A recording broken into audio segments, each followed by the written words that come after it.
Bonsoir et bienvenue de l'autre côté de l'écran. Le jeu de rôle ne se limite pas à des univers de fantasy, de space opéra ou de cyberpunk. Certains jeux prennent le parti de proposer une atmosphère unique. C'est le cas de Polaris, un techno-thriller post-apocalyptique se déroulant dans les profondeurs insondables des océans. Lancé en 1996, le jeu de Philippe Tessier a refait surface en 2010 avec sa 3e édition. L'histoire de Polaris commence avec l'apocalypse. Alors que l'humanité faisait face à son extinction imminente, de mystérieux individus appelés les généticiens utilisèrent leur science infinie pour établir de grandes cités au fond des océans.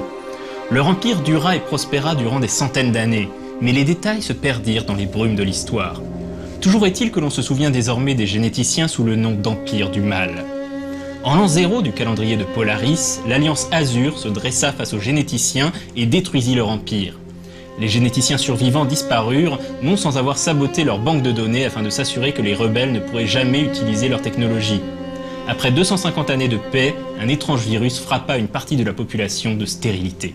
L'Alliance Azur implosa alors en plusieurs puissances s'affrontant sans relâche pour la domination des fonds marins, comme l'Hégémonie ou la Ligue Rouge. C'est alors qu'apparaît le culte du Trident, qui semble posséder une certaine influence sur les mammifères marins et maîtrise la force connue sous le nom de flux Polaris. Le culte du Trident parvient à empêcher une guerre sous-marine totale et établit le Grand Conseil génétique dans la station neutre d'Equinox. Mais le danger continue de rôder dans les profondeurs, qu'il s'agisse des tensions entre nations ou de la menace des pirates des mers ou des cultes dissidents comme la Fraternité du Soleil Noir, les Frères des Abysses ou la Communauté du Léviathan. Tous cherchent à maîtriser le flux Polaris afin d'imposer leur règne sur le monde sous-marin, mais le spectre des généticiens continue de hanter les profondeurs. Les joueurs incarnent des aventuriers explorant les fonds marins pour en percer les secrets. Ils peuvent être soldats, archéologues, pirates ou mercenaires, médecins, techniciens, contrebandiers ou prêtres du Trident. Les personnages peuvent être des humains normaux ou être des hybrides, c'est-à-dire des mutants dont le corps s'est transformé pour s'adapter au monde sous-marin. Il existe 3 types d'hybrides. Les hybrides naturels, les géno-hybrides, c'est-à-dire des hybrides créés par manipulation génétique, ou les techno-hybrides, dont le corps a été modifié à l'aide d'implants mécaniques, souvent au cours de sordides expériences. Le système de règles a été entièrement revu dans cette 3e édition par rapport aux 2 précédentes.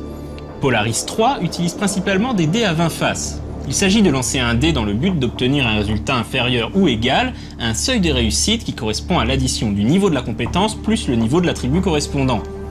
Plus la marge de réussite ou d'échec est large, plus le résultat de l'action est spectaculaire, en bien comme en mal. L'une des particularités du jeu est le fameux flux Polaris que certains personnages seront en mesure d'utiliser. Ce flux est à mi-chemin entre de la magie pure et simple et la force de Star Wars.